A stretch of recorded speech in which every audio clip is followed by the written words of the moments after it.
የመርሳትም የማበድ ችግር ሲኖርበት መጀመሪያ ክትትል ማድረግ አለበት።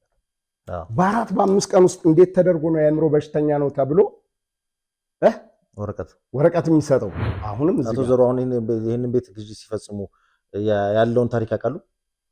አንተ ህጋዊ ወራሽ ያን ሰው በመሃል ገብቶ እንደዛ እያወቀ እኔ እኮ ይሄ ነገር በተፈጸመ ሰዓት ልንገርህ በሲኖ ተስቻለሁ። ሲያይም ብቻ ሳቀ። ምንድነው ራሱ ተቀይሯል። ምንድነው ህመማቸው? የአእምሮ ይሁን የመዘንጋት ይሁን አልገባኝም። ጠቅላላ ንብረት ካዝና ምናምን በሙሉ የለም። ወርቆች ይሄ ቡችላ እንደዚህ ተቀምጠው የድሮ ቡችላዎች ትናንሾች ወርቅ ይሄንን የሚያካክል የለም። ልደታ ፍርድ ቤት ሄደህ አቶ ዘሩ ገብረ ሊባኖስ ብለህ ኢንፎርሜሽን ዴክስ ላይ ብታወጣ ስሙ የቤት ጉዳይ ብቻ በልደታ እስከ 20 ይደርሳል። ዝርግፍ ብሎ ይወርድልሃል። አንተ አይደለም ቤትህን አስፈላጊ ከሆነ መቃብርህን ለልማት ከፈለገ አፍርሰህ ትወጣለህ። ይሄን አምናለሁ። በዚህ ግን ህግ እንዴት ሆኖ ነው በገንዘብ የሚቀየረው? እንዴት ነው? እናንተ መንግስት ላይ እኮ ነው የምንነሳው። በሞተ በ17ኛው ቀን እነሱ ጦር ኃይሎች የመጀመሪያ ደረጃ ፍርድ ቤት ገዥና ሻጭ ነው ተማምነው ማለት ነው 22 መዞሪያ ላይ 1060 ካሬ በ11 ሚሊዮን መሸጥ ከመለወጥ ስልጣን ውጪ ህጋዊ ውልና ህጋዊ ሽያጭ የላቸውም። እንዴት አድርገው ነው በዚች ሁለት ወረቀት እርሶ ቤት ገዛው የሚሉኝ ብዬ ስም ኦኬ 10 ሚሊዮን ልስጥሃል። አባቴ የሞተበት ምክንያት አለ። ፖሊስ ጣቢያ ይሄድልኝ አባዴና መጥቶ አስከሬን ይውሰድ ሲል ያው ቤተሰብ እንዳመታሟል ይዘው በቃ ይቀበር እንደዚህ ብለው መቀበሩ ያናድደኛል እስካሁን።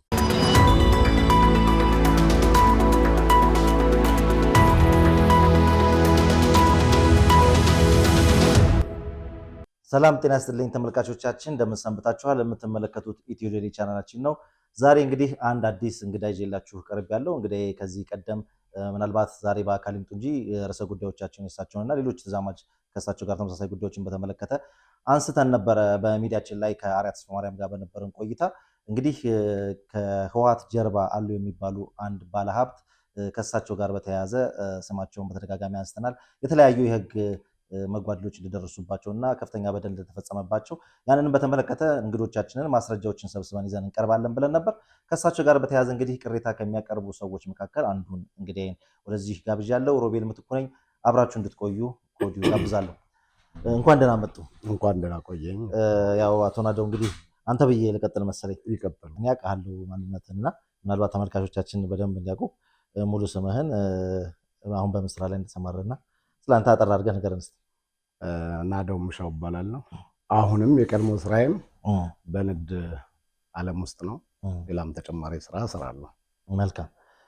እንግዲህ ከዚህ ቀደም እዚህ ስክሪን ላይ ከምንመለከታቸው ከህወሓት ጀርባ አሉ ከሚባሉትና እንግዲህ በተለይ ደግሞ ባለፈው መንግስት የህግ ማስከበር እርምጃ በሚወስድበትና ትግራይ ክልል በነበረበት ጊዜ እንግዲህ ከነበረው ታጣቂ ቡድን ጋር ከፍተኛ ድጋፍ ያደርጋሉ ተብለው በተደጋጋሚ ስማቸው ሲነሳባቸው ከሚቆዩት ወጣት ባለሀብቶች መሃል አንዱ የሆኑት አቶ ዘሩ ገብረ ሊባኖስ ናቸው። እሳቸውን በተመለከተ እንግዲህ አንዳንድ ጉዳዮችን በተመለከተ ያላቸውን ግንኙነት የጥቅም ግንኙነትና እንዲሁም ደግሞ ያላቸውን ሀብት እንዲሁም ደግሞ በቀደመው ስልጣን ዘመን የነበራቸውን እጀ ረጅምነትና ንክኪነት ታሳቢ ማድረግ የተለያዩ በደሎችን ፈጽሞብናል የሚሉ ሰዎች የተለያዩ ጥቆሞችን በተለይም ደግሞ ከቤት ውርስና ከቤት ሽያጭ ጋር በተያያዙ በርካታ ሀሳቦች ሲያቀርቡ ነበርና ከነዛዎቹ መሀል አንዱ አንተ ነህ አቶ ናደውና ከዚህ ቀደም የተለያዩ ዶክሜንቶችንም ልከልን አይተናቸዋል። ግን ደግሞ አሁን ጊዜውን ጠብቆ እንግዶችን ወደዚህ እየጋበዝን ያለውን ሀሳብ መነጋገር ስላለብን በዛ ላይ ልንወያይ ነው የመጣነውና ምናልባት ቀጥታ ዶክሜንቶቹን ሲመለከታቸው ከአቶ ዘሩ ጋር አይደለም የሚያገናኘው ያንተ የቤት ጉዳይ ከሌላ ግለሰብ ጋርና ከሌሎች ሰዎች ጋር ሆኖ ከዛ በኋላ ነው እሳቸው የሚመጡት እንደ ሶስተኛ ወገን ነውና እስቲ እንግዲህ ይሄን ነገር ዘርዘር አድርገህ ነገር ወል ጠቅሰዋል። ዳይሬክት ከእሳቸው ጋር አልነበረም ግንኙነት የነበረው። እኔ እንደ አባቱ ነው ያሳደገኝ። የአባቴ ታናሽ ወንድም አቶ ስዩም ተብትም ይባላል የቤቱ ባለቤት። እኔ አባቴን አላውቀውም፣ በልጅነቴ ስለሞተ እንደ አባቱ ነው ያሳደገኝ፣ ያስተማረኝ፣ ዳረኝ፣ የቋለኝ እሱ ነው። ይሄ በሰነዶችና ማረጋገጫ የሰጠው ሙሉ ውክልና ነው። ለማን ነው ውክልና የሰጡት? አቶ ሰዬ 2007 ለአንተ ለኔ። እያንዳንዱን እያየህ ማየት ትችላለህ። የዶክሜንቶችን አይቻቸዋለሁ። እሺ። ሁለተኛ ሙሉ ንዛዜ አድርጓል። ንዛዜውም አለ። 2007 ለኔ ብቻ አይደለም የሚያደርገው 2083 አካባቢ 1983 አካባቢ ከውጪ የወለዳት ልጅ ነበረች። እኔ ነኝ ወደ ቤት ውስጥ ያመጣኋት። ለሷ ለኔ ለባለቤቱ ኑዛዜው ለሶስታችን ነው የተናዘዘው። ይሄም 2007 ነው። 2008 መንጃ ፈቃዱን አድሷል። 2008 አካል የሄደ የፈጸማቸው ነው። የምርጫ ካርድ ወስዷል። የኢትዮጵያ አየር መንገድ ሰራተኛ ነበር። የኢትዮጵያ አየር መንገድ አይዲውን ከ2022 እስከ 2024 አድሷል። ይሄም በአካል በመገኘት ነው። በእኛ ከ2008 እስከ 2012 ማለት ነው፣ በኢትዮጵያ አቆጣጠር ማለት ነው። የጡረታ ውክልና ለእኔ ሙሉ ለሙሉ ሰጥቶኛል በወቅቱ ማለት ነው። ከየካ ክፍለ ከተማ ወረዳ 8 አስተዳደር የድጋፍ ደብዳቤ የምስጋና ደብዳቤ በአካል ተቀብሏል። ይሄ ሁሉም ነገር ከ2008 እስከ 2009 ነው። ሰኔ 30 መታወቂያ አይዲ አድሷል። 2008 ቀኖቹ አሉ። 2008 ደግሞ ጋብቻ ፈጽሟል ከባለቤቱ ጋር። እስከዛ ድረስ ከባለቤቱ ጋር ከ1970 አካባቢ ፊርማ ነበራቸው። የምን ፊርማ? የባህላዊ ፊርማ። ንብረት ተጠቅሶ ምን ንብረት እንደነበረው ከጋብቻ በፊት ከጋብቻ በኋላ የሚል አለ። ያ ተደርጎ የሰራቸው ስራ ናቸው እነዚህ። ይሄ መቼ ነው? ሐምሌ 1 ቀን 2008 ነው።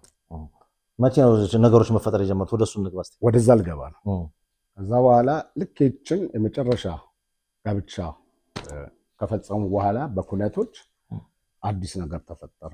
አሳዳጊ የወንድሟ የልጅ ልጅ የሆነ ስሙን መጥራት ካስፈልገም መጥራት ይቻላል፣ ግን አያስፈልግም ዶክመንቱ እንትን ስለሚል ውክልና ሙሉ ለሙሉ ይወስዳል። ከማን? አጎቴ ሚስት ወይም ከአባቴ ሚስት ማለት ነው። የሚስትየውን ውክልና ሙሉ ለሙሉ ውክልና ይወስዳል። ከዛ የተለያየ እንቅስቃሴ ውስጥ መግባት ጀመረ። መታወቂያ ወጣ። ይህ መታወቂያ 2009 ነው ያወጣው። ውክልና ከወሰደ በኋላ ድጋሚ ሁለተኛ መታወቂያ ወጣ። እዚህ ጋር የመንግስት ሰራተኛ ይላል አንደኛው ላይ፣ እዚህኛው ላይ ነጋዴ ይላል። በእንደዚህ አይነት መንገድ ከወረዳው ጀምሮ እስከ ፍርድ ቤት ደረጃ ድረስ የተለያየ ሻጥር ነው ሲሰራ የነበረው። ምን ናቸው እነሱ? እንስማ። መጀመሪያ እህቴን ያታሏት ይሁን ወይም አምናበት ይሁን ሊገባኝ ባልቻለ ሁኔታ ይሄንን ቡክ ያወጣሉ። በማን ስም ነው ደብተር ወጣው? በሁለቱ በእህቴና በሱ ይሄው ከነፎቷቸው ነው። ይሄን ማሳየው ጥሩ ከፈታል። ከዛ በኋላ ወዴት ነው የተሄደው? እንግዲህ እስከዚህ ሰዓት ድረስ እስከ 2008 አባቴ ጤነኛ ነው፣ ምንም በሽታ የለበትም። ምንም ይሄንን ማንም የአካባቢው ያውቃል። እንግዲህ በከፍተኛ ዶክሜንቶችንም አይተናል እየተንቀሳቀሱ ያወጣቸው ይሰራል። ጉዳዩ ምንድነው? አባቴ በማይታወቅ እኔ ከሀገር ውጭ ወጥቼ ነበር። በወቅቱ ወጥቼ ነበር። ጤነኛ ነው የሆነ የሄድኩት አደራ ብዬ ነው የሄድኩት። ያው አብረን አንኖርም፣ እኔ ከቤተሰቦቼ ጋር ነው ያለሁት። ከዛ በኋላ ምን ተፈጠረ? ታመመ ተብሎ ተነገረኝ። በስልክ ነው ስደውል ወደ ሪል የእናት የአባቴ እህቶች አሉ። በስልክ ነው ሲነገረኝ የነበረው። ያለ ፍላጎቴ መጣሁ፣ ተመለስኩኝ ወደ ሀገር። ስመጣ ታሟል። ሲያይም ብቻ ሳቀ። ምንድነው ራሱ ተቀይሯል። ምንድነው ህመማቸው? የአእምሮ ይሁን የመዘንጋት ይሁን አልገባኝም። ስመጣ ብቻ ደስ አለኝ። አንዲት ቃል ነው የተናገረው። ደህና ነህ መጣህ ነው ያለኝ። አዎ መጣሁ አልኩት። ምን ሆኖ ነው አልኩኝ። እንደዚህ ታመመ አሉ ነው። ይሄ ሞግዚትነት የአእምሮ ህመም ነው። ህመሙ የአእምሮ ህመም ምንም የለበትም። ከዛ በፊት ከ2007 አይደለም ከ2010 በፊት የአእምሮ ህመም የሚባል የለም። ምክንያቱም እንደዛ አይነት ህመም አለ ከተባለ ደግሞ ይሄው እዚህ መጥተው ማስረጃ ይዘው መጥተው ማሳየት ይችላሉ። እኔ ግን በማስረጃ ፍርድ ቤት አዞ በማስረጃ መቼ እንደታመመ ከ3 ከ4 ሆስፒታል ማስረጃ ቀርቦ ውሳኔ አግኝቼበታለሁ። ያ በምንድን ነው? እንትኔን ኑዛዜ ነበረው። ያንን ኑዛዜ ለማሻር ነው የተፈጠረው ችግር ይሄ ነው። እህቴ ተሸውዳ ነው። ባለቤቱ አይገባትም ንብረቱ ከጋብቻ በፊት ያፈራው ስለሆነ ውልም አላቸው። የተሰራው ፌክ ደግሞ ዶክመንት በመቀየር ነው። እሱን ወደኋላ እንመጣበታለን። የሚይዘው አካል ይዞታል፣ ወደፊት እየተገለጠ ይሄዳል። ከዛ በሐሰት ምስክርነት ከ2007 ጥር ጀምሮ የአእምሮ ህመምተኛ እንደሆነ አድርገው እህቴና ይሄ የምልህ ሰው ምስክር ሆነው ፍርድ ቤትን በማጭበርበር ፍርድ ቤትን በማወናበድ የሞግዚትነት ፈቃድ አወጡ። ሞግዚት ማን ሆነች? እንጀራ እናቴ ወይም አሳዳጊ። ባይዘዌ እናትና አባቴ ያለመተዋወቅ ነው እንጂ ዝምድና አላቸው። እሱም አጎቴ ነው፣ ባለቤቱም ስጋ ዘመዴ ናት። መጀመሪያ ያቁም ነው ከወለዱ በኋላ ነው የታወቀው። እናትና አባቴ ያው እሷም ዘመዴ ናት። ይሄም ልጅ ያው የእሷ ዘመድ ስለሆነ ለሌላ ዘመዴ ነው ማለት ነው። ከዛ በኋላ ምን ተፈጠረ? ይሄንን ተመሰካከሩ። አንደኛ ምስክር ይኸው እዚህ መሰረት ይላል። ሁለተኛ ምስክር አንበቦ አሁን ያልኩ ሰው ነው ምስክር የሆኑና ሞግዚትነት ለማን ይሰጣል? ለወይዘሮ መብራቴ ይሰጣል። ታሪኩ የሚጀምረው እዚህ ጋር ነው። ወዲያው ይሄንን ሞግዚትነት እንደጨረሱ ወደ ምን ገቡ? የኔን ውክልና በዚህ መልኩ አወረዱት። ይሄ የሚሆነው መቼ ነው? 2009 ነው። ይሄን የምነግርህ ግቢ ውስጥ 3 መኪና ነበር። አንዱ አባቴ በስጦታ የሰጠኝ ነው ለእኔ 2007 ላይ በስጦታ የሰጠኝ መኪና ነው። ሁለተኛው ላንድ ክሩዘር ነው። ሶስተኛው ቫራንት ቦክስ ዋገን ነው።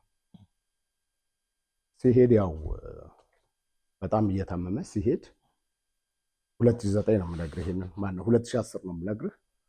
ቫራንት ቦክስ ዋገኗ የለች። የት ሄደች ብዬ ስል ገራዥ ናት አሉኝ። እዛ ገራዥም ሳጣራ ተቆራርጣለት ተሸጠች ሰማሁ። ሁለተኛ መኪና ላንድ ክሩዘር ተጭኖ ሲሄድ የአድዋ ፖሊስ ጣቢያ አካባቢ በፖሊስ አስያዝኩ።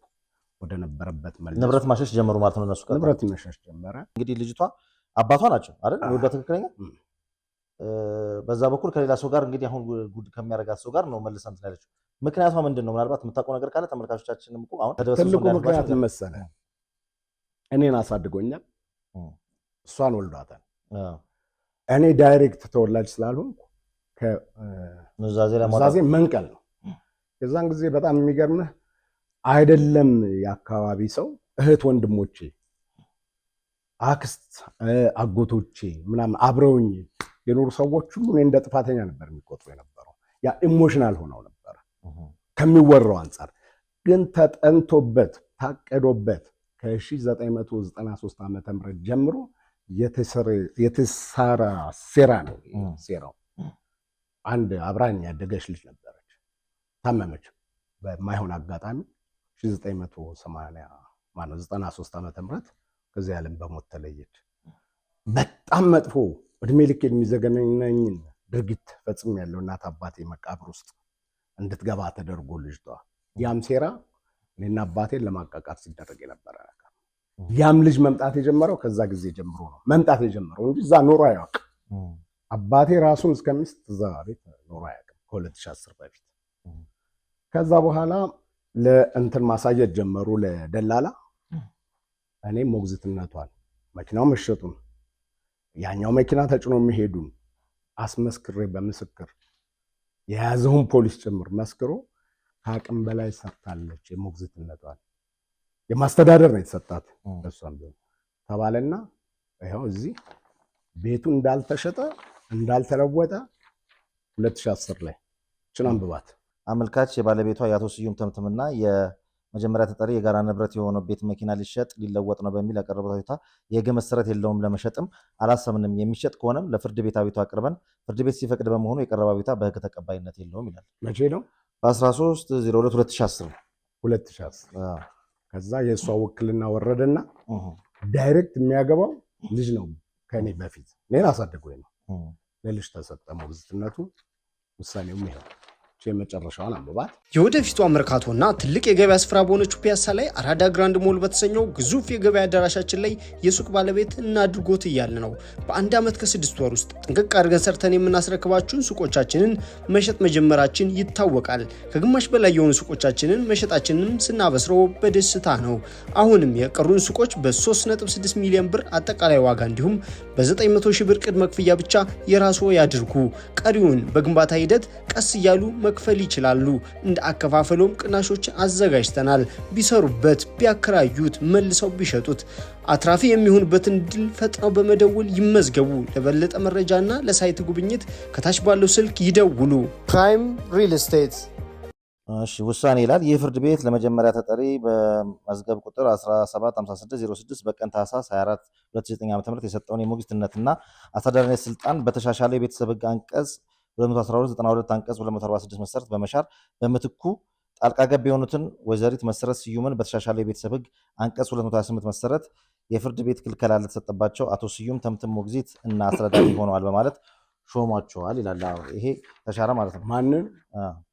የእንጀራ እናቴ ተሽሮ ለእህቴ የተሰጠ ማለት። አሁን ወደ ቤት ሽያጩ እንዴት ገባ? እሱን ልገባ ነው። ይኸው ደረሱ። ወዲያው ወደ ቤት ሽያጩ በምን ተገባ? በ12 11 ካርታ ወጣ ከስሬው የተሰጠበትን ቀን አየው። ከዛ በኋላ በ16 ደግሞ እህቴ በዚህ ወር ማለት ነው ከ4 ቀን በኋላ የመሸጥ የመለወጥ ስልጣን ይሰጠኝ። ምክንያቱም አቶ ስዩም ስለታመሙ ቤቱ ተሸጦ በስማቸው አነስተኛ ቤት ተገዝቶ ቀሪው ገንዘብ ለሕክምናና ለመንከባከቢያ እንዲውል ፍርድ ቤቱ የመሸጥ የመለወጥ ስልጣን ይሰጠኝ ብላ ይሄ የጠየቀችበት አንብቦ የመጀመሪያው የአቤቱታው ምክንያት ለሞግዚት ተደራጊው ጥቅም በየካ ክፍለ ከተማ ወረዳ 8 ቤት ቁጥር 302 በአቶ ስዩም ተምትምና በሚስታቸው በሆኑት ወይዘሮ መብራት ኃይሌ ስም ተመዝግቦ የሚገኘው ቤት የተከልካዩ ድርሻ እንዲሸጥ በቤተ ዘመድ ጉባኤ የተሰጠ ውሳኔ ለማጸደቅ ያበቀረው አቤቱታ ነው ይላል። ይሄ ውክልናውን እንትን ለማለት ነው። 2011 የመሸጥ የመለወጥ መብት እንዲሰጣት ማለት ይሄ እዚህ ውስጥ ከዚህ ውስጥ ካለ ቤተሰብ በሙሉ አንድ አክስቴ ብቻ ናት። እሷም ህመምተኛ ናት። እድሜዋም ትንሽ የሄደ ነው። በወቅቱ የምታውቀው ነገር የለም ወይም የምታማክረው የለም። ቅድም እንደነገርኩ ሁሉም ኢሞሽናል ነበረ። ፊርማቸው እያንዳንዳቸው አለ እዚህ ላይ። አብዛኛው የእሱ ዘመዶች ናቸው እዚህ ላይ። እሱም እዚህ ላይ ምንድነው እማይ ነው። ፊርማውም አለ፣ ምስክርም ነው። ፊርማውም አለ፣ የቤተሰብ ጉባኤም ተሰብሳቢ ነው። በዚህ ሁኔታ ይሄ ነገር ተጀመረ። አቶ ዘሩ ጋር የሚያገናኘን ነገር ጉዳይ ነው። ከዚህ ጀምሮ ያ ፍቃድ መቼ ሊሰጣቸው ነበር? በ26 ጥቅምት 26 2011 ላይ ሰኞ ቀን ነው ያለው። አስታውሰዋለሁ። እኔ እሑድ ዕለት አጎቴን ዳይፐር ቀይሬ ገላውን አጥቤ አስተኝቼ አጫውቼ ከጓደኞቼ ጋር ነው ከቤት የወጣሁት። ይሄንን እማቅ አልመሰላቸውም። ይሄንን ጥያቄ ስትጠይቅ እኔ ግን ሰምቼ ጣልቃ ገብቻለሁ። ይኸው ቀኑ እዚህ ምንድን ነው የሚለው አንብቦ ይሄን ከአቶ ዘሩ ጋር ያገናኘን በደንብ እሱና ይሄ ነው። እሺ አሁን ወደ እንትኑ እንግባ። ልነግርህ ነው። ይሄ ፍቃድ ሳይሰጣቸው የመሸጥ የመለወጥ ፍቃድ ሳይሰጣቸው እንግዲህ እሑድ ቀን ነው ብያለሁ። 26ኛው ቀን ነው። ሌሊት አባቴ ሞተ።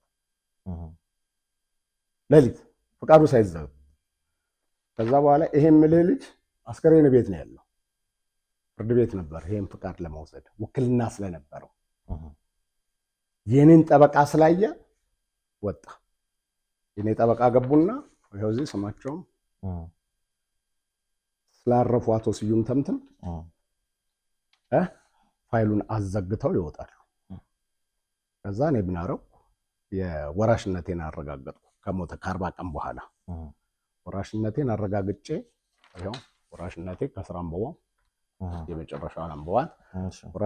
ወራሽነቴን አረጋግጬ ጨርሼ ወደ ውርስ ማጣራት እየሄድኩ ንብረቱ በሙሉ ይኸው ታገደ። የቤቱ ንብረት በሙሉ ይሄ ይታያል። ይሄ መኪናው ነው። ይሄ በሙሉ የቤቱ ንብረት የታገደበት ዶክመንት ነው። የቤቱ ንብረት ይሄ ደግሞ በጣም ውድ የሆኑ የቀሩ ከዘረፋ በኋላ የቀሩ ናቸው። እነዚያውም ሁሉም ነገር ተወስዶ ካዝና አልቀረም ሲወሰድ። አባቴ አንደኛ የኢትዮጵያ አየር መንገድ ሰራተኛ ነበር።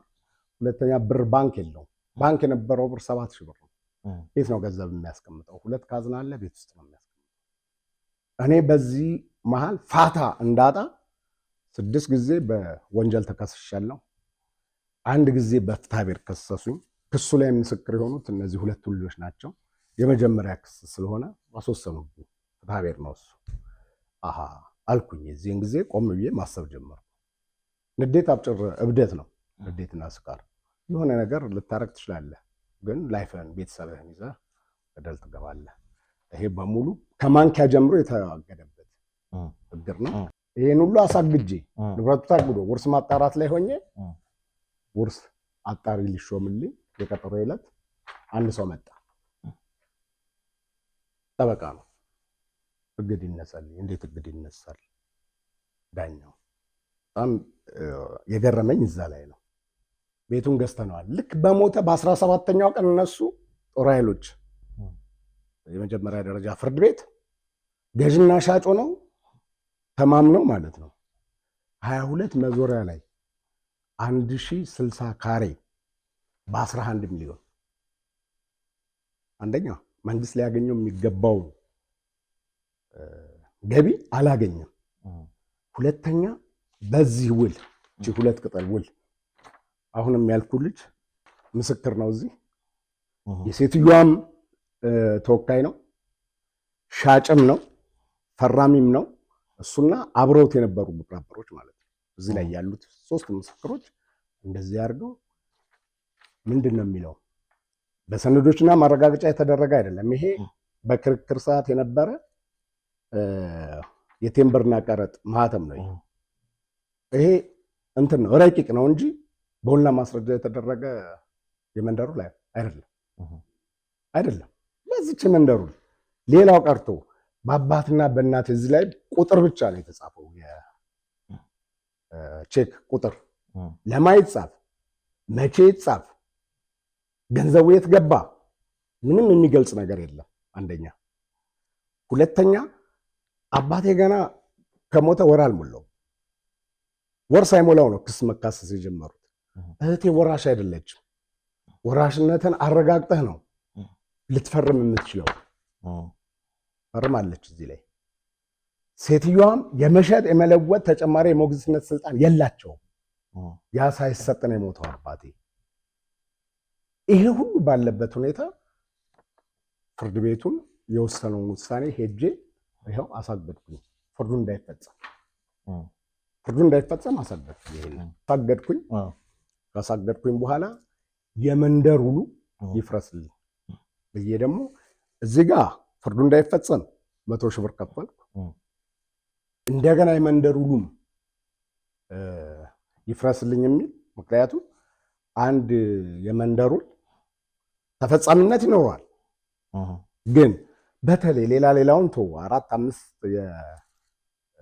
እንትን የሰበር ህግ አለው ረቂቅ እንጂ ተፈጻሚነት አይኖረውም የሚል ግፋ ቢል ገዥና ሻጭ ከተስማሙ ይጸድቃል፣ ችግር የለውም። ምን ይላል የመጨረሻው የሰበር ህግ? ያገባኛል የሚል 3ኛ አካል ከመጣ የመጨረሻው የሀገራችን የሰበር ህግ ነው። ከመጣ ገዥና ሻጭ ወደ ነበሩበት ይመለሳል ነው የሚለው ህጉም። የመንደሩ አይደለም በመንደሩ በውልና ማስረጃ እንኳን ቢደረግ ያገባኛል የሚል 3ኛ አካል ከመጣ ወደ ነበሩበት ይመለሳል ነው የሚለው።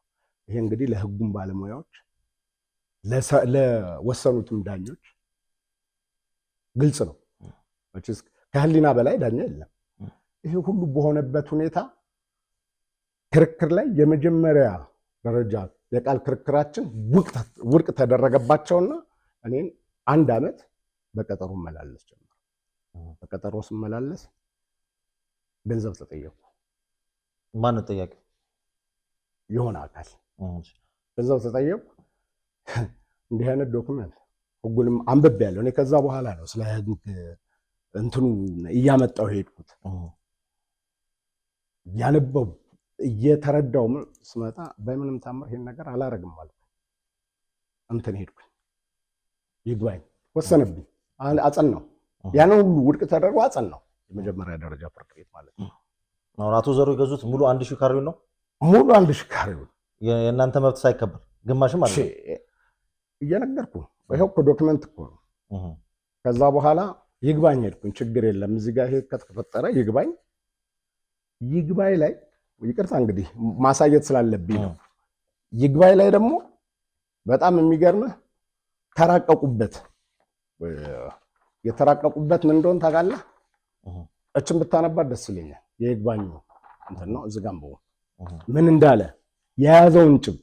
እሺ ይሄ ትዕዛዝ ይላል መዝገቡ እንደመረመር ነው ይግባኝ ባይ ሟች በሕይወት እያሉ ያልተደረገና መብቱን እንደሚጎዳ በመግለጽ ውሉ እንዲፈርስ ያቀረበው መከራከሪያ ግንቦት 16 2009 ዓ.ም ተደረገ የተባለው የቤት ሽያጭ ውል የሟች ድርሻ ያለ ፍርድ ቤት ፍቃድና በፍትሐ ብሔር ቁጥር አለው 1723 መሰረት በተመዘገበ ውል ተሽጧል ከመባሉ እንዲሁም የሽያጭ ክፍያ ዋጋው አብዛኛው ቁጥራቸው በውሉ አበል ላይ በተገለጹ ቼኮች የተከፈለ መሆኑ ከመግለጹ አንጻር ቼኮች መቼ እንደተሰጡና ከባንክ ክፍያ የተፈጸመባቸው ጊዜ ሳይጣራ በውሉ ላይ በተጻፈው ቀን ሽያጭ እንደተከናወነ በስር ፍርድ ቤት ተወስዶ ውሉ አይፈርስም መባሉ በአግባብ ነው ወይስ አይደለም? በአንድ በኩል ሟች በሕይወት እያሉ የተሸጠ በመሆኑ በፍትሐ ብሔር ቁጥር 901 እና 950 መሰረት ኑዛዜው ቀሪ ሆኗል ሲል፣ በሌላ በኩል የይግባኝ ባይ ድርሻ 25% በመሆኑና የሁለተኛና ሶስተኛ መልስ ሰጪዎች ድርሻ 75% በመሆኑ ሁለተኛና ሶስተኛ መልስ ሰጪዎችን በድርሻው ከሚጠይቅ በቀር ውሉ አይፈርስም በማለት የስር ፍርድ ቤት የውሳኔው ተገቢነትና ሌሎች የይግባኝ የቅሬታ ነጥቦች መልስ ሰጪዎች በተገኙበት ለማጣራት ሲባል የይግባኙ ያስቀርባል ተብሏል። በመሆኑም ይግባኝ ባይ የይግባኝ ቅሬታ ከማስቀረቢያ ነጥብና ከፍርድ ቤቱ መጥሪያ ጋር ለመልስ ሰጪዎች ደርሷቸው ክርክራቸውን በጽሁፍ እንዲያቀርቡ ታዟል ይላል። ይሄ እናንተ ይግባኝ ያላችሁበት ነው ትዕዛዝ የተሰጠበት። እኔ ይግባኝ ያልኩ ይሄን ጭብጥ እንግዲህ የተያዘው ጭብጥ መከራከሪያችን ይሄ ነው። ወደ ጎን በመተው ያው እንግዲህ በምን እንደሆነ ላቀው በማልችለው ሁኔታ በዚህ ጭብጥ ሳይሆን ሌላ ያልተከራከርንበትን ነገር በመጨማመር ውሳኔውም ጭምር ነው። ይሄ የስር ፍርድ ቤቱን ውሳኔ ምንም ስህተት አላገኘንበትም ብለው ወሰኑት። አሁንም እዚህ ላይ ወደ ሰበር ሄዳለሁ። ወደ ሰበር ደግሞ ሄድኩ። በመሀል እንግዲህ እናንተ እንደምታሳዩን ክፍተቶች ነበሩ። እናንተ ለምን እነሱን የቼኩም አለ ሌሎች የፎርጅ ነገሮች አሉ እነሱን ለምን በወንጀል ለምን አልከሰሳችኋቸውም? ሰዎቹ ይኸውልህ ቅድም ማስረጃዎች ወደኋላ ልመልስና ቅድም ከወረዳ ጀምሮ አልኩ። ከወረዳ ጀምሮ እስከ ፍርድ ቤት በቦታው ክርክር ዶክመንት በመስጠት ከወረዳው ጀምሮ ስለመታወቂያው እኮ አሳየው። ሐምሌ 7 ቀን ውክልና ከወሰደ ሰዓት ጀምሮ ወደ 10 ሰው ተሸጠ ካሉም በኋላ ከመሸጡም በፊት ወደ 10 ሰው በዛ በእኛ የቤት ቁጥር መታወቂያ ሁሉ ተሰጥቷል። እጃቸው በጣም ረጅም ነው። በጣም ረጅም ነው እጃቸው። እኔ ልጁ አሁን የሪል ስቴት ባለቤት ነኝ እያለ ነው በፌስቡክ ላይ እንትን ላይ ዩቲዩብ ላይ የሚለቀውን ነገር ልክላችኋለሁ ከፈለጋችሁ። 100,000 ብር ካለው ነው ይቀጣለሁ ከ2009 በፊት በአካውንቱ። አሁን የሪል ስቴት ባለቤት ነኝ። የአባቴ መሞት የቀን ዕለት ያቺ ዶክመንት በምትሰጥበት ቀን አሟሟቱ እኔ የሞተ ዕለት ሚኒሊክ ሆስፒታል ሄዶ ይመርመርልኝ ብዬ ነበር አስከሬን። ምክንያቱም ቀጠሮ ሰኞ ነው ይታይ። እንግዲህ የሞተው እሁድ ሌሊት ነው። ታሟል። ካርታ የወጣው በ12 ነው። በ16 የቤተ ዘመድ ጉባኤ ተሰብስበው የመሸጥ የመለወጥ ስልጣን ይሰጣን ተባለ። ቀረበ። በ26 ሊወስዱ ነው። አባቴ ሌሊቱን እንዴት ሞተ? ይሄ ለእኔ አሁንም እስከመቼም የማረሳው ሁሌ አእምሮ ውስጥ የሚያቃጭለው ይሄ ነው። ዜር ሰምቲንግ አባቴ የሞተበት ምክንያት አለ። ፖሊስ ጣቢያ ይሄድልኝ አባዴና መጥቶ አስከሬን ይውሰድ ሲል ያው ቤተሰብ እንዳመታሟል ይዘው በቃ ይቀበር እንደዚህ ብለው መቀበሩ ያናድደኛል። እስካሁን ያናድደኛል። ይሄንንም ተወው። ንብረቱ ቤት ውስጥ የነበረ ጠቅላላ ንብረት ካዝና ምናምን በሙሉ የለም። ወርቆች ይሄ ቡችላ እንደዚህ ተቀምጠው የድሮ ቡችላዎች ትናንሾች ወርቅ ይሄንን የሚያካክል የለም። የወላጅ አባቴ አርቲስት ነው አባቴና ወላጅ አባቴ የሰራው በሚሊዮኖች የሚያወጣ መስቀል፣ የእንጨት መስቀል፣ ጽላት ጋር የሚያዝ የእንጨት መስቀል ተቆጥሯል። እዚህ ላይ ቪዲዮም አለኝ ማስረጃም አለኝ። በኤቪደንስ ነው የማወራ። ያ ሁሉ የለም። በሚሊዮኖች የሚሸጥ ነው። በ1940 ወይም 30 ውስጥ የተሰራ እኔ አባቴን አላውቀውም። ወላጅ ማለት 2 ዓመት ሳይሆነኝ ነው የሞተውና ያሳደገኝ ይሄ ነው። ለሱ ለቅሶ እዛ ቤት የቀረ ነው፣ አጎቴ ቤት የቀረ ነው። ያ ሁሉ የለም። አሁን ውርስ ማጣራት ላይ እቃ ገብተን ስናስቆጥር እቃው በሙሉ የተወሰነ እቃ ነው፣ የማይረባ እቃ ብቻ ነው ያለው። ቤት ውስጥ የተቆጠረው እቃ የለም። ቤቱ አሁንም እዛው ውስጥ ነው እቃው ያለው፣ ቤት ውስጥ እቃው ያለው። ከዛ መጨረሻ ላይ ወደ ሰበር ሄደ። ሰበርም አሁንም ይሄን ጭብጥ ያዘልን ትዕዛዝ ይላል። ሁለተኛ ተጠሪ መስከረም 29 ቀን 2010 ዓ.ም በኮድ መስቀል ቁጥር አለው 175609 የክርክር መነሻ የሆነው ቤት ሽያጭ ያልተደረገ መሆኑን በመጥቀስ መልስ የሰጡ በመሆኑና ሶስተኛ ተጠሪ ጥቅምት 16 2011 ዓ.ም የተከልካዩን ቤት ድርሻ እንዲሸጡ የሚያስችላቸው በግልጽ የተሰጠ ሞግዚትነት ስልጣን የሌላቸው መሆኑን በመጥቀስ ጥቅምት 13 ቀን 2011 ዓ.ም በቤተ ዘመድ ጉባኤ የተሰጠውን ውሳኔ እንዲጸድቅ ያቀረቡ ስለመሆኑ በተገለጸበት ግንቦት 16 ቀን 2009 ዓ.ም በተጠሪዎች መካከል ተደርጓል የተባለው የመንደር የቤት ሽያጭ ውል ለተከልካዩ ጥቅም ሲባል የተደረገ በመሆኑ ሊፈርስ አይገባም፣ አመልካችም ቤቱን ድርሻ ከሻጮች መጠየቅ መብት አለው በሚል የተወሰነበት አግባብነት ከፍትሐ ብሔር ሕግ 1723 ከተሻሻለው የፌዴራል የቤተሰብ ሕግ አንቀጽ 277 ሰበር መዝገብ ቁጥር 548/27 እና ተዛማጅ ነጥቦች አንጻር መጣራት ያለበት መሆኑ ስለታመነበት ለሰበር ሰሚ ችሎት ይቅረብ ብለናል ይላል። የትእዛዝ ግልባጭ ከመጥሪያ ጋር ለተጠሪዎች ደርሷቸው መልስና የመልስ መልስ በሬጅስትራር በኩል ይስጡ ይላል። የመልስ መልስ ተቀባበልን፣ ጨረስን። ይሄ ነው ጭብጡ። አሁንም እዚህ ላይ ምንም በማላውቀው ሁኔታ ይሄ ጭብጥ ይቀየርና የይግባኝ ውሳኔ ሙሉ ለሙሉ ተገልብጦ 2 መስመር ብቻ የስር ፍርድ ቤቱን ውሳኔ ምንም ስህተት አላገኘንበትም ብለው ጽፎ ገልብጠው የይግባኙን ገልብጠው ማለት ነው ያው ውሳኔ ሰጡበት፣ አጸኑት። ሲጸናም ደግሞ እነዚህ ያወረድኳቸው ናቸው። በቴሌግራም ይላክልሃል ቀጠሮ ሲቀየር ምን ሲል ረጃጅም ቀጠሮ እየተቀየረ ወረቀት ተሰጠኝ። ከዛ የመጨረሻ ግንቦት 29 ነው። ግንቦት 29 ላይ ይህንን ውሳኔ ሲወስኑ እኛ መደበኛ ችሎት ነው እየጠበቅን ያለነው። ውዝፍ የሚባል ችሎት ተቋቋመ።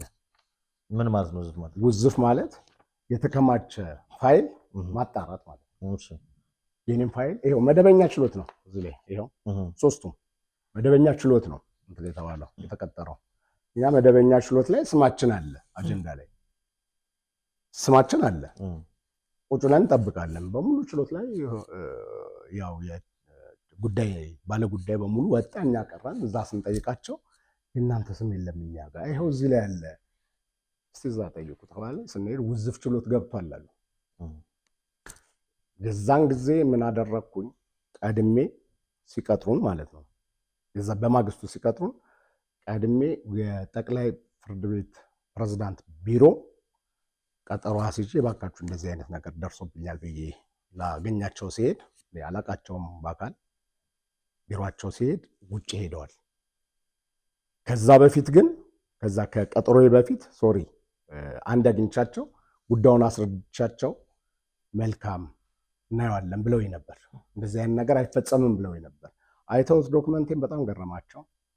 ከዛ ሁለተኛ ላገኛቸው ሲሄድ ውዝፍ ገብቷል ልላቸው ሲሄድ እሳቸው ለስራ ሀገር ውጭ ነበሩ።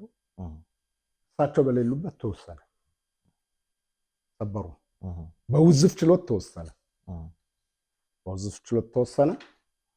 በጣም የሚገርመው ካርታው እዛ ጋር ምንድን ነው የሚለው በእናቴና በአባቴ ስም ነው ያለው አይደል? ካርታው እዚህ ጋር ይተዋል። 2016 በማስም እንደተገበረ የመጨረሻው ነው ስዩም ተምተም ነው። ሰነዱ ከዛ በፊት ሰነዱ በሙሉ ያለው በአቶ ስዩም ተምተም ነው ሰነዱ በሙሉ። እሱም እስከ 2008 ያልተፈራረመበት ምክንያት በግልጽ ነግሮኛል። ምክንያቱም የሆነ የተሰማው ነገር አለ በወቅቱ ለእኔ ውክልና ሲሰጠኝ ምናምን ብዙ ችግሮች ነበሩ ቤት ውስጥ ከልጁ ጋርም ከእሷ ጋር እና ይህን ሲሰጠኝ ሰዎች ሰብስቦ ውክልና ልሰጥ ነው። በኤቪደንስ ነው የምናገረው። እንደገና ደግሞ ባሉ ሰዎች በምስክሮች ፊት የምናገረው ነው። ውክልና ስጣለው ቤቴን ልጄን አደራ። እንግዲህ አባዬ ይሄን እንደዚህ ካልከኝ ትቆርባለህ አልኩት። ተነጋገርም። እሺ ቆርባለሁ አለ። ቆረበ። ላይ ፎቶዎች አሉ። ይሄ እሱ ነው። ይሄ የ2008 ፎቶግራፎቹ ናቸው። ይሄ የምታየው ሲቆርብ ነው። ይሄ ከዚህ አሁን ከምልህ ልጅ ጋር ሚስት አገባለሁ ብሎ በግድ ይዞ ሄድኩ ክፍለ ሀገር። እሱን አባዬ ማለት ነው። ይኸውልህ ሰርጉ ላይ ይኸው ልጁ አግብቶ ልጁ ሳይገባ ይኸው እዚህ ቁጭ ብላለች። እቺ እናቴ ናት ያሳደገችኝ። ይሄ እሱ ሰርግ ላይ ነው። ይሄ ደግሞ 2008 ሲፈራረሙ የተነሱት ፎቶ ነው። እቺ የአክስቴ የማን ነው የሚስቱ እህት ልጅ ምናምን ናት። ይሄ እኔ ነኝ። ይሄው አባዬ እዚህ። ይሄ ሰውዬ በዚህ አይነት ይሄ የኔ ልጅ ክርስትና ጊዜ ነው። ይሄም 2008 ነው። ይሄም 2008 ነው። ይሄ ደግሞ የልጄ አንደኛ ዓመት ሲከበር ይሄም 2008 ነው። በእንደዚህ አይነት ሁኔታ ይሄ እንግዲህ ህመም እየጀመረው ነው። ይሄም 2008 ነው። ወደ ነጥቦቹ ሊሄድልህ ነው። ይሄ አልጋ ይዞ ነው የመጀመሪያ አልጋ እንደያዘ ነው። 2009 ላይ በሚያሳዝን ሁኔታ የመጨረሻው ቁርባን የቆረበበት ይሄ ነው። እቺ እህቴ ናት። በዳር ያለችው ባለቤቱ ናት። እኔ ነኝ። አባዬ ነው። የመጨረሻው ቁርባን የወሰደባት ቀን ናት። ከዛ 2009 ላይ 2010 ላይ እንዲህ መሆን ጀመረ። በእንደዚህ አይነት ሁኔታ ቤት ውስጥ መሰቃየት ጀመረ። በእንዲህ አይነት ሁኔታ ከዛ በኋላ ሞተ። ሲሞትም በክብር መቀበር ሲገባው በአግባቡ ዘመድ አዝማድ ወገን ተሰብስቦ መቀበር ሲገባው ያልሆነ አይነት ቀብር ተዘጋጅቶ በእንደዚህ አይነት ሁኔታ ለህልፈት በቃ። እንጀራ እናቴስ ልክ 2011 ቤቱ ተሸጠ ብለው ከጨረሱ በኋላ በ3 ወር ገጠር ሄደች። ምንም በማይታወቅ ሁኔታ ውሳኔ ካገኘ በኋላ ይሄ ሰበር ውሳኔ እሷ ሞተች። ዘመድ አዝማድ ሄዶ የቀበራትም የለም። ያሳደገች እናት እንኳን እኔን እህቶቼን የአክስቴን ልጆች ቤተሰቡን እንደ እናት ሆና ያኖረች ሰው ናት። ማን የወሰደቸው ወደ ገጠር? ልጁ። ይሄ ልጁ አሁን ገብቶ ውክልና አለኝ ብሎ ገብቶ በጠበጠው። እሺ ባይዘዌ 2008 የካቲት 6 ነው መጋቢት 6 የካቲት 6 ነው ለሰርግ ሄድ ነው በቤተ ክርስቲያን ያገባው። ደስ ይላል። መሰሉ ስዩም ትባላለች። ከአባቴ ጋር ሞክሼ ናቸው። አባቷ የቄስ ልጅ ናት። 1 ወር አልኖረም ከሷ ጋር። ልጅቷ እርጉዝ ናት በዛን ሰዓት። ለካ ያው በዛ በሰርጋቸው ጊዜ ሆነ እና ጥሏት መጣ። ወደኛ ቤት ነው ቀጥታ የመጣው። ከዛ በኋላ ፋዘርም መታመም የጀመረው ከዛ በኋላ በጣም እየባሰበት ይመጣ። ከዛ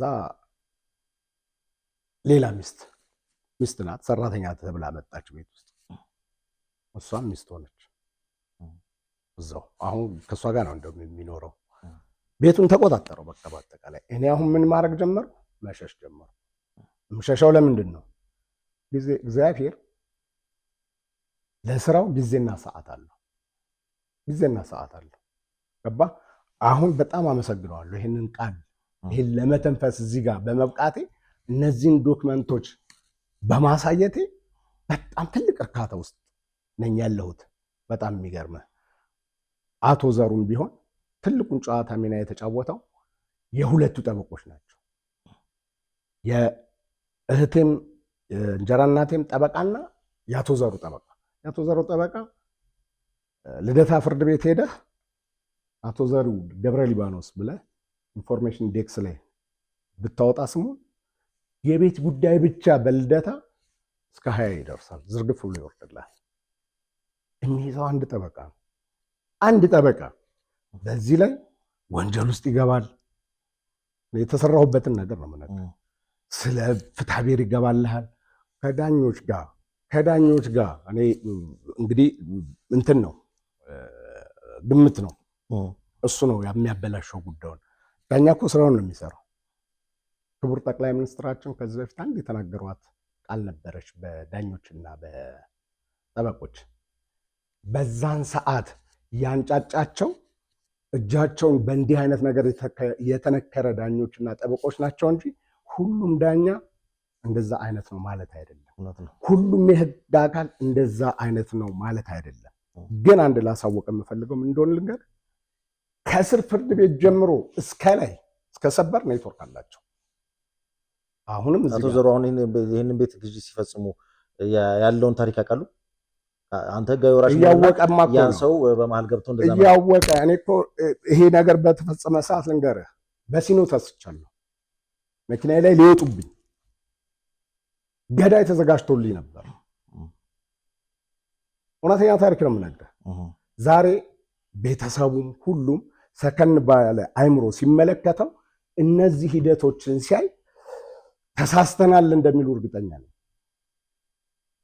ገባ? የትኛው የመንግስት ተቋም ነው? አንተ አንድ ተቋም በገንዘብ ልታልፍ ትችላለህ፣ ሁለት በገንዘብ ልታልፍ ትችላለህ፣ 3 4 5 6 7 8 ተቋም በገንዘብ ታሰራለህ እንዴ? በፊት በጣም የሚገርም በእጁ አስፈረመው። እኔ በምን በጣቱ ይፈረም እንትን ኑዛዜ ይኑር አይኑር እማውቀው ነገር አልነበረም። አሉ አሁንም በህይወት ሰዎቹ። ግን መጨረሻ ላይ ኑዛዜ መኖሩን ሳቅ ወደ ህግ ገባሁ። እኔ ተነገረኝ። ህግና ህግ ነው የሚፈታው። ህግ እኮ ያስፈለገው እኔና አንተ እኩል መብት እኩል መተዳደሪያ ደንብ እንዲኖረን። ፍትህ እንደ ሸቀጥ የሚሸጥ ከሆነ እንዴት ነው ህዝብ መንግስት የለም ይልሃል፣ ህግ የለም ይልሃል። ህግ አለ፣ መንግስትም አለ። ምናልባት አሁን እንግዲህ አቶ ዘሩ እጀ ረጅም ናቸው ብሎ ከታሰበ ምናልባት ይሄ የእናንተ ታሪክ የሚጀምረው በህወሓት ኢህአዴግ ስልጣን ሊያጣ በነበረበት ዋዜማ ላይ ነው። ይሄ ነገሮች የጀመሩት ያኔ እሳቸው እጃቸው ረጅም ነበር፣ የህወሓትም ቁልፍ ሰው ስለነበሩ በኋላም ሸሽተው ትግራይ ውስጥም ገብተው ብዙ ነገሮች ሲያደርጉ የነበሩ እንደሆናቸው ይታወቃል። ከለውጡ ማግስት በኋላ ግን ብዙ ነገሮች በህግ ስርዓት ውስጥ ለውጥ መጥቷል። ለነዛ ሰዎች ቀጥተኛ ፖለቲካዊ ትእዛዝ ወይም ደግሞ ጥቅም ትእዛዝ ሲሰጡ የነበሩ ሰዎች በሙሉ ከፍርድ ቤት አካባቢ ርቀው ሌሎች ባለአዲሶች ተተክተው ነው። ከዛን ጊዜ በኋላ ባለው የፍርድ ሂደት ውስጥ ምናልባት የአቶ ዘሩ ተሳትፎ አለበት ብሎ በእርግጠኝነት መናገር ይቻላል። እኔ አቶ ዘሩ 1 2 3 ጊዜ አግኝቻቸዋለሁ። እሱንም መንግስት ነገር ነው። ምናልባት ቅድመ ድርድር አድርጋችኋል? ያንተ መብት ካወቁ ባለሀብቶች ተነጋግረናል። ቢሮአቸው ድረስ ሄጄ ምን አወራችሁ? ያወራሁት ምንድን ነው? ብቻዬንም አይደለም ከአንድ 2 ሰው ይዤ ነው።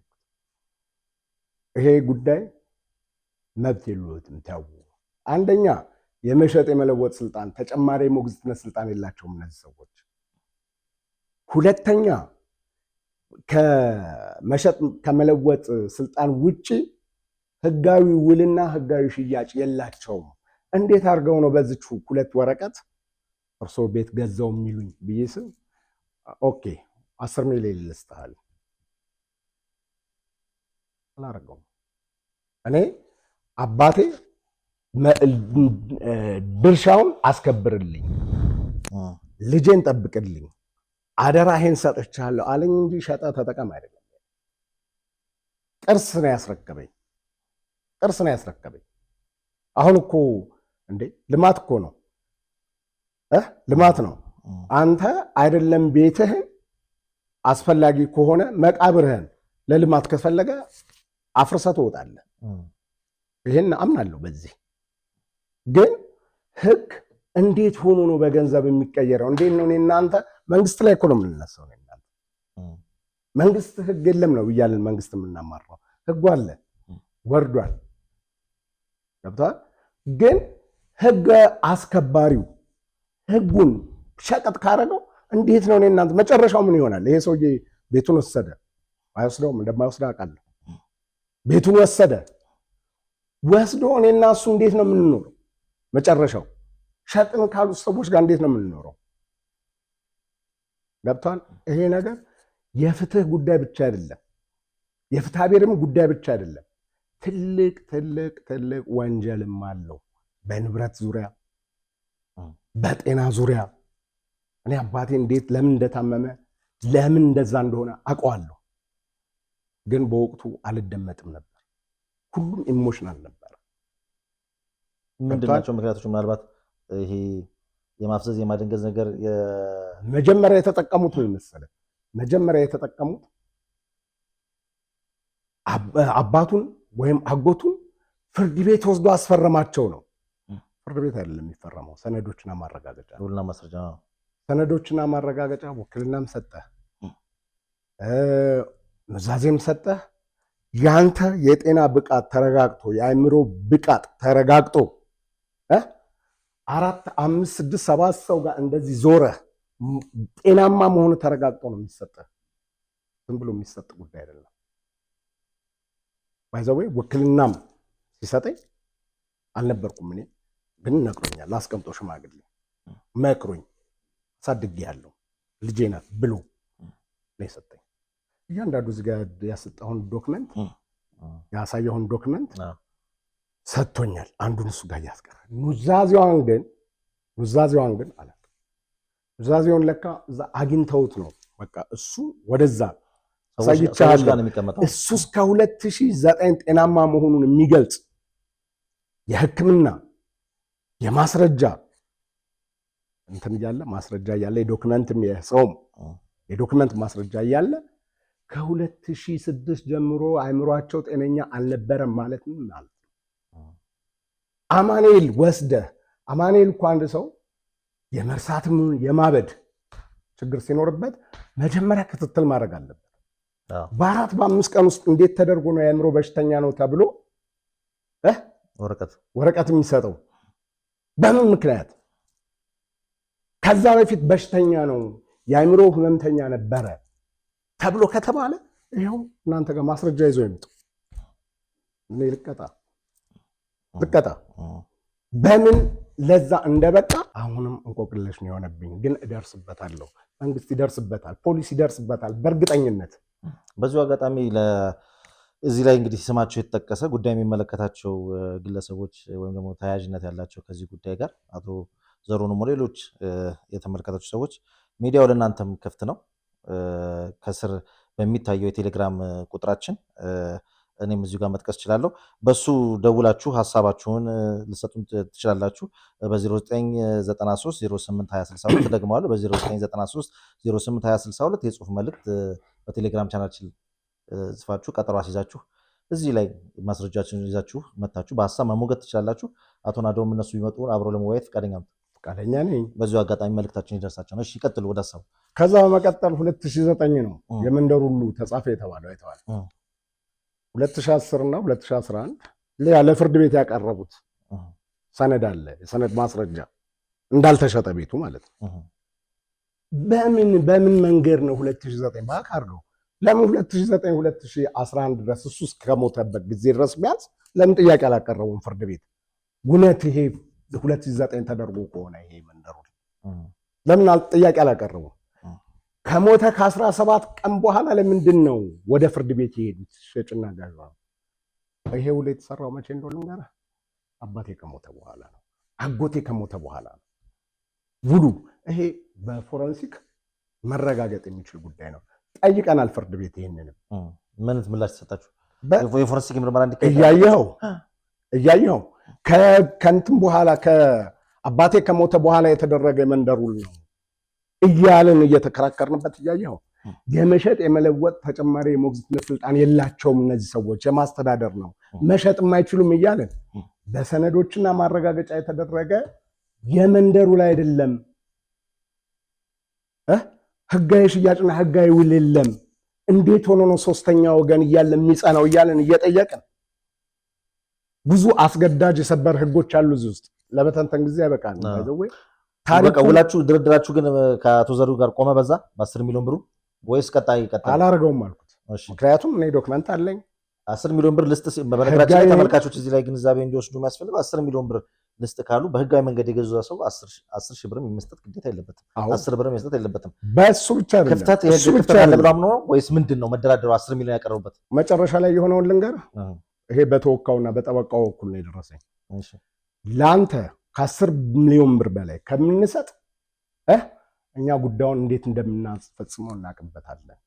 ጠበቃው በተለይ እናቅበታለን። ሴቷ ጠበቃ ደግሞ የነሱን ጠበቃ ልንገርህ 2010 ላይ ሞግዚትነቷን ሳስወርድ እንዳልተሸጠ ከሌላ ጠበቃ ጋር አብራ ቆማ 2010 ላይ እንዳልተሸጠ ሰነድ ይኸው አለ፣ ሰጥተዋል። ያንንም አቀርብልሃለሁ። አብራ እዛ ሰነድ ላይ ነበረች። 2011 ክርክሩ ላይ ግን የተሸጠው 2010 ላይ ነው 9 ላይ ነው ብላ ተከራክራለች። እኔ አንድ ነገር ልንገርህ፣ ጸረ ሙስና ሄጃለሁ። እስከ ኮሚሽነር ክቡር አቶ ሳሙኤል ጋር ሁሉ ደርሻለሁ። በጣም በሚገባን ያስተናገዱኝ። ዳኞች ጉባኤ ደርሻለሁ። ዳኞች ጉባኤ ሲሄድ ይታፈናል። ፍትህ ቢሮ ሄጃለሁ። አቶ ሙላት ይባላል። እዛ ደርሼ ጠበቆችንም ጉዳይ ክስ አቅርቤያለሁ። እዛም ሁሉ ቦታ ሲሄድ ይዘጋል። ፖሊስ አሁንም እንደው አድዋ ስሙን መጥራት አያስፈልግም። አሁንም በብዙ ነገር የተጠየቀ የታሰረ እየወጣ ነው። አንድ ኢንስፔክተር አለ፣ ልነግርህ አልችልም። እዛ ሄጄ ስከስ ጉዳዩን ወደ እኔ እያመጣ እኔን ማስፈራራት ላይ ተደርሷል። የትም ቦታ ሲሄድ ጉዳዩ ይዘጋል ጉዳዩ። እኔ ወደ ጎን ነው የሚሄደው። ጊዜ መስጠት አለብኝ ብዬ ክርክሬ ላይ ብቻ መሄድ ጀመርኩ። ክርክሬ ላይ ብቻ ፎከስ አደረኩ በቃ። ምክንያቱም እስከ ሞት የሚያደርሰኝ ጉዳይ ተፈጸመብኝ። ማስፈራራት ነበረብኝ። ያንን ሁሉ እየታገስኩ ቤቴ የእናቴ አባቴ ቤት በዛው ጎን ለጎን ነው። እዛው ጋር ሲሄድ ስወጣ ስገባ እማየው ምን ይሰማሃል አንተ? በዛ ጋር ያ ቤት እኮ አድጌበታለሁ፣ ቦርቄበታለሁ፣ በልቼበታለሁ፣ ጠጥቼበታለሁ። ጠረኑ፣ ግቢው፣ ውበቱ አሁን ብታየው ቤቱ በቪዲዮ አለ፣ ላሳየህ እችላለሁ። በጣም ታስናለህ። ቤቱ ፈርሷል። 8 ዓመት መዘጋት ቀላል አይደለም። ኦር 7 ዓመት በፍርድ ቤት ክርክር ነው። በእናንተም ጉዳይ ምክንያት ተዘግቷል። አሁንም ቤቱ ግቢ ውስጥ ተከራይ ሆኖ የነበረ ልጅ አለ። ስሙን መጥራት አልፈልግም። ተከራይ ሆኖ የነበረ ልጅ ያ ልጅ ነው ያለበት እዛ ግቢ ውስጥ። በድብቅ ይከራያል። እዛ ቤት ውስጥ ክራይ አለ። ንብረቱ በሙሉ እዛ ቤት ውስጥ ነው ያለው። ከሶፋ ጀምሮ ፍርድ ቤት ያገደው ቤት ነው እየተከራየ ያለው። ታግዶ በነበረ ሰዓት እኮ ነው እየነገርኩህ ያለሁት። ታግዶ በነበረ ሰዓት ገባ። አሁንማ በአቶ ዘሩ እጅ ነው ያለው። ግን እቃው ምኑ እዛው ውስጥ ነው። ገና አላለቀም የፍርድ ቤቱ የውርስ ማጣራት ጉዳይ። ውርስ ማጣራት ገብተን እቃ ልንቆጥር ቤቱ ፈርሷል። እኔ አልገባም። እንዳልገባ እኔ መልስ ሳልሰጥ እንዳልገባ ፍርድ ቤት ውሳኔ ሰጥቷል። ህግ ማክበር አለብኝ። መግባት አልፈልግም። ኢቭን 2016 ላይ ቦምብ እዛ ግቢ ውስጥ ተገኝቶ ይህን የወንጀል ምርመራ ኢንስፔክተር አሉ፣ ወንጀል ምርመራ እዛው ግቢ ያለ ሰው ተይዞ ሄዶ እኔን ወንጀል ውስጥ ለመክተት ወደ እኔ ለማምጣት ሲደረግ ወይኔ ጥምቀት ላይ ሊፈነዳ ነበር ነው የተባለው። እኔ እዛ ቦታ ላይ ሆኜ ቢፈነዳስ? ተገኝቶ በዋስ ነው የወጡት። ምንም የማያውቅ አንድ ፌዴራል ፖሊስ ግን አንድ ግልጽ የምነግርህ ነገር አብሮ ታሰረ። መጠየቅ ያለበት ማን ነው? ጠባቂ ነው ተብሎ በክራይ ገብቶ ጠባቂ ነው ተብሎ እስካሁን 2-3 ልጅ ወልዶ የሚኖር ሰው አለ። ማን ነው እሱን ሰው ያስቀምጠው? ዘሩ አለ። ቦምቡ የተገኘው ይሄ ሰውዬ ባስቀመጡበት ነው እዛ። እንዴ ሌላው ቀርቶ እንደገና አባቴ ይኸው ንዴት አጭር ብደት ገርሞኝ ነው። አቶ ዘሩ ያላቸው ግንኙነትና ቤቱ እዛ ውስጥ ቦምብ እንዴት ተቀመጠ የሚለው ነገር እንቆቅልሽ ሆኖብኝ ነው። እሺ አባቴ ሞቶ የ80ው ቀን ላይ አስቆርቤ ስመጣ አመንክም አላመንክም ይሄ ልጅ አሁን የምልህ ልጅ እዛ ግቢ ውስጥ ዳስ ጥሎ ድንኳን ጥሎ ይሄንን አሁን ስናገረው በጣም እቃጠላለሁ። ዲጄ ገብቶ ጭፈራ ነበር። የአካባቢውን ሰው ሁሉ ጠይቅ። አባቴ ግቢ የ80ው ይሄን ያክል ነው በሞራሌ የመጡት።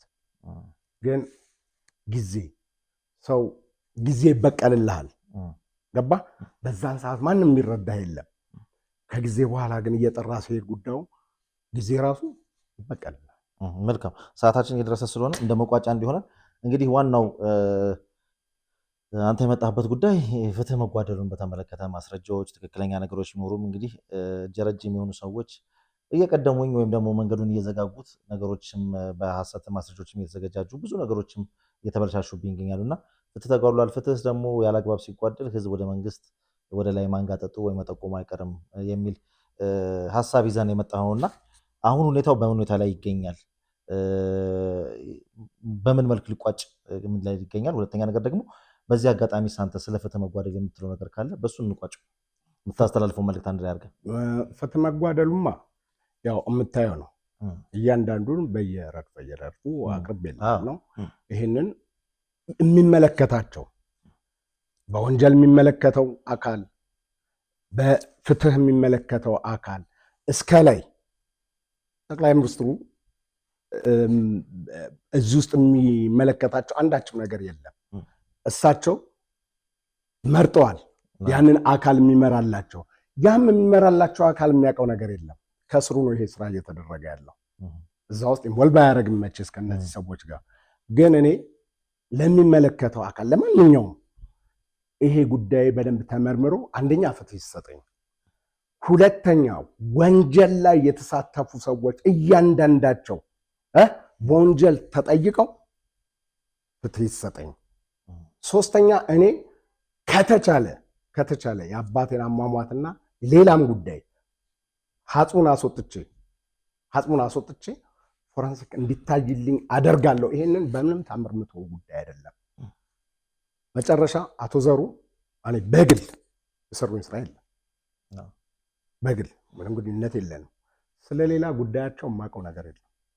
ስለ እኔ ጉዳይ ነው የማውቀው ከአቶ ዘሩ ጋር። ጠበቃቸው ግን ብዙ መንገድ እንደሚሄድ አውቃለሁ። እንደኔ የተበደሉ ሰዎች እየመጡ ያማከሩኝ የጠየቁኝ ሰዎች አሉ። አሁንም ይመጣሉ ከኔ ቀጥሎ። ግን አንድ በጣም ትልቅ ነገር አሳውቅ የምፈልገው ነገር ምንድነው? አንድ ሰው ብቻ አሁን የኔን ጉዳይ ያየ ሰው ይቅርታ እንግዲህ ይህም በመናገሬ ጥፋትም ሊሆን ይችላል። ይሄን የኔን ጉዳይ የያዘ ሰው ውሳኔ የመጀመሪያ ደረጃ ፍርድ ቤት ተወስኖለት ይግባኝ ላይ የኔን ጉዳይ ያየው ሰው የኔን ጉዳይ የተራቀቀበት ሰው ውሳኔ ሰጥቶበት ይሄንን ነው የምለው። የሚመለከተው አካል ኔትወርኩ ቢበጣጠስ እንኳን ከስራ ቢወገዱ እንኳን እነዚህ ሰዎች ከስራ ቢወገዱ እንኳን ጥብቅና ላይ ተሰማርተው መስራት የለባቸውም። ምክንያቱም ያንን ኔትወርክ መቆራረጥ አለበት የሚመለከተው አካል።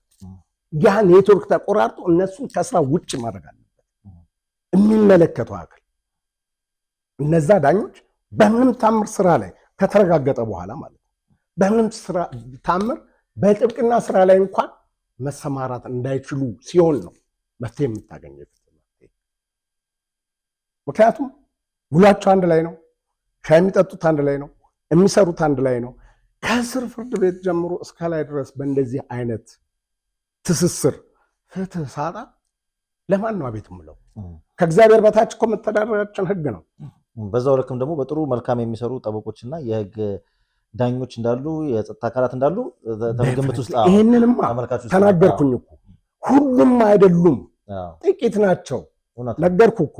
ክቡር ጠቅላይ ሚኒስትሩ የተናገሯት ቃል ያንጫጫቸው እጃቸው ያለባቸው ባለሙያዎች ናቸው እንጂ ስማ፣ ዳኝነት እኮ ከትምህርት ውጪ ህሊና ነው። ከህሊና በላይ ዳኛ የለም። ህሊና ነው ዳኝነት። ሌላው ቀርቶ አስበህ ስትገልና ጠብቀህ አስመህ ቂብዛ ስትገልና ኢሞሽናሉ ላይ ኢሚዲየትሊ ገለህ ፍርዱ እኩል አይደለም። የትምህርት ደረጃ ይታያል፣ ቤተሰብህ ይታያል። አልሞ ነው ይሄ ሰው የገደለው አይደለም፣ ይሄ ሁሉ ይታያል። ፍርድ ማቅለያ ማለት ይሄ ነው። አሁን በምን ሁኔታ ላይ ተገኘች? የመጨረሻው ወደ ምንድን መጨረሻ ላይ አሁንም በዚሁ በህግ ስር ነው ያለው ጉዳዩ። ማስተካከል እንደማገኝ ደግሞ እርግጠኛ ነኝ። መቼስ እስካሁን ድረስ ይሄንን ሰምቶ ዝም ብሎ የሚያሳልፈው አካል የለም። አሁንም ግቢ ውስጥ የአባቴ ዕቃ እንዳለ ነው። ቤቱ ተዘግቷል ይባላል እንጂ አልተዘጋም። ውስጡም አሁንም ተከራዮች አሉ። ጠባቂ ነው የሚባለውም ጠባቂ አይደለም፣ ተከራይ የነበረ ሰው ነው። ግቢው እንደተዘጋ ነው ያለው። ለመግዛት ለመሸጥ ባይዘዌ ወረዳ 8 ታቦት ማደሪያ 22 ማዞሪያ የካ ክፍለ ከተማ ወረዳ 8 ሜዳ ፊት ለፊት ያለ ቤት ነው። ቪዲዮም እንትሩም አለኝ። ያ ቤት ነው ተዘግቶ ነው ያለው። አንዴ ግንባታም እንገነባበታለን ይባላል፣ አንዴ እንሸጣለን እየተባለ እየመጣ ደላላና ገዢ ያያል። አሁን ተዘግቶ በዛው ሁኔታ ንብረቱን ገና አልወጣም፣ እዛው ውስጥ ነው ያለው። መልካም በእንዲህ አይነት ሁኔታ ነው ያለው። መልካም እንግዲህ እስከዚህ ድረስ ያለውን ነገር እንግዲህ በህጋዊ ያለውንም ነገር ደረሰብኝ ያልከውንም ነገር እንደ ሚዲያ የሚመለከተው አካልም ህዝብም እንዲያውቀው ስንል ያው እድሉን ሰጥተናል። ወደፊት ደግሞ ምናልባት እንደዚህ ለፍተና ደከመ ሀቅህን የምታገኝበት ሁኔታ ካለ ያም ደግሞ ካልተጓደለ ደግሞ የሚሆነውን ነገር ደግሞ መልሰን ተገናኝተን የምናወራበት ሁኔታ ነው። አንድ ጉዳይ እነዚህ ብቻ አይደለም። ይሄ ከብዙ ጥቂቱ ሰነድ ነው። ብዙ የወንጀል ሰነዶች አሉ። ሳልጠቅስልህ ያለፍኳት 2008 ነው ብያለሁ። አባትና እናቴ ፊርማ ያደረጉት 2011 አባቴ ከሞተ በኋላና ንብረት ካሳገድኩ በኋላ አንድ የማላውቀው ሚስጥር መጣ። ፖሊስ ጠራኝ። ተከሳሃል ተባልኩ። ለምን እንደዚህ በፎርጅ ሰነድ እናትና አባትህ አጋብተሃል? እኔ አዎ። ምንድነው ጉዳዩ? በ1948 ዓመተ ምህረት በኮምፒውተር የተሰራ ዶክመንት ያቺ የዛለታ ፊርማ ሲያደርጉ እንግዲህ ከ93 ጀምሮ የመጣ ነገር ነው፣ የታቀደ ነገር ነው ያልኩ ይሄ ነው። ያቺ ዶክመንት ልክ እንደተፈራረሙ ተስባ ወጣች። እኔ እናቴ መብት እንዲኖራት ነው። ምንም ቢሆን አብራ ኖራለች፣ ገብታል፣ አብራ ኖራለች። ኑሯን ያ ንብረት ይመለከታታል ብዬ ነው የማስበው የምገምተው። እሱ አይመለከታትም ብሎ ይበል እንጂ አባዬ ይሄ ነገርማ እንደዚህ ሆኖ እንዴት እንዲትሰራለህ በል መፈራረም አለብህ ብዬ እንዲፈራረሙ ያደረኩት እኔ ነኝ። ልጁም አለ በአያቱ እህት አጠገብ ሆኖ ማለት ነው። በ1948 ዓመተ ምህረት የተሰራ የጋብቻው በኮምፒውተር የተጻፈ ገብቷል። እኔ የዛን ጊዜ ምንም የማስበው ነገር የለም። ዳኛ ጋር ቀረብኩ። መርማሪው እዚህ ቆሟል። እንዲህ ያርጋል ክቡር ዳኛ ነው ያልኩት። ይሄ ዶክመንት ለእኔ ነው ለእነሱ ነው የሚጠቅመው አልኩኝ። ለእኔ ነው ለእነሱ ነው የሚጠቅመው ብዬ አልኩኝ ስል አየውና ለመሆኑ ኮምፒውተር በ48 ዓመተ ምህረት አለ እንዲ ያላቸው። ካርቷ የወጣችው በዛ ዶክመንት ነው፣ ቼንጅ በተደረገው ዶክመንት 2011 ታስሬበታለሁ። ይሄን ሳልናገር ነው። መልካም እሱ ሁሉ ዶክመንት አለኝ። ጥሩ ስለነበረን ቆይታ እጅግ አድርጌ አመሰግናለሁ። እንግዲህ ተመልካቾቻችን በዚህና በተጠሩት ጉዳዮችና ሌሎች ሀሳቦች ላይ በተነሱት ላይ ስማችን ተነስቷል ወይም ደግሞ ይመለከተናል የምናውቀው መረጃ አለ የምንከራከርበት ነጥብ የምትሉ ካላችሁ፣ እንዲሁም ቀጥታ ጉዳዩ ደግሞ ቤቱን ገዙት ለተባሉት አቶ ዘሩም ለሳቸውም ምላሽ ካላችሁ በዚሁ አጋጣሚ በ0993082062 በቴሌግራም ቻናላችን በጽሁፍ መልእክት ልካችሁልን ቀጠሮ አስይዛችሁን እዚህ ልንጋብዛችሁ ዝግጁ መሆኑን በዚህ አጋጣሚ ደግመን ለእናንተ ለማድረስ እንወዳለን። ስለነበረን ቆይታና ስለመጡ ግን አቶ ናዶ እናመሰግናለን። እኔም አመሰግናለሁ። የተከበራችሁ ተመልካቾቻችን የዕለቱ መሰናዳችን ይመስል ነበረ። ፕሮግራሙን አዘጋጅቼ ወደ እናንተ አደረስኩላችሁ ሮቤል ምትኩ ነኝ። ዳግም በሌላ ዝግጅት እስክንገናኝ ድረስ እስከዛው ሰላም ቆዩ። የወደፊቷ መርካቶና ትልቅ የገበያ ስፍራ በሆነችው ፒያሳ ላይ አራዳ ግራንድ ሞል በተሰኘው ግዙፍ የገበያ አዳራሻችን ላይ የሱቅ ባለቤት እናድርጎት እያልን ነው። በአንድ ዓመት ከ6 ወር ውስጥ ጥንቅቅ አድርገን ሰርተን የምናስረክባችሁን ሱቆቻችንን መሸጥ መጀመራችን ይታወቃል። ከግማሽ በላይ የሆኑ ሱቆቻችንን መሸጣችንን ስናበስረው በደስታ ነው። አሁንም የቀሩን ሱቆች በ3.6 ሚሊዮን ብር አጠቃላይ ዋጋ እንዲሁም በ900 ሺህ ብር ቅድመ ክፍያ ብቻ የራስዎ ያድርጉ። ቀሪውን በግንባታ ሂደት ቀስ እያሉ መክፈል ይችላል። እንደ አከፋፈሎም ቅናሾች አዘጋጅተናል። ቢሰሩበት፣ ቢያከራዩት፣ መልሰው ቢሸጡት አትራፊ የሚሆኑበትን ድል ፈጥነው በመደወል ይመዝገቡ። ለበለጠ መረጃና ለሳይት ጉብኝት ከታች ባለው ስልክ ይደውሉ። ፕራይም ሪል ስቴት